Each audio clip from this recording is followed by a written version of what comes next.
Every living thing knows the feeling of great loss. It's deep, it's dark, it's primal, and it just crashes over you.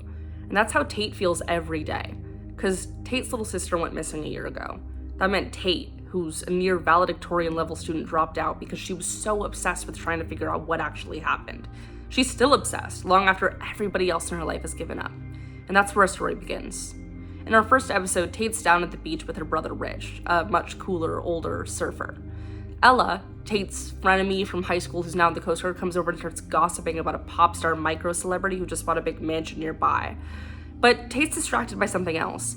She sees something in the water, and when she goes over to it, she's horrified because she picks it up and she realizes it's animals' teeth.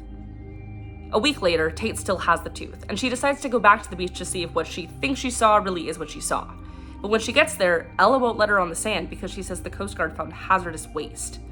So Tate returns home with Rich, and the two start studying the tooth. That's when Rich points out that there's some weird markings, X's, that are somehow engraved on it. So Tate decides to go visit this micro popstar celebrity Ella was telling them about. And that's when this micro popstar celebrity, whose name is Xander, reveals that that tooth that she found is actually just pieces of plastic merch that he's been chucking in the ocean. But before Tate leaves, she notices something else in the water near Xander's house. And that's her little sister's missing shirt, floating up in the waves. And that's just the beginning.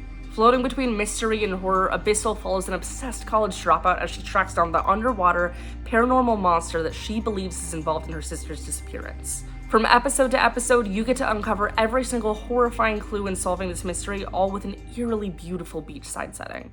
Thanks.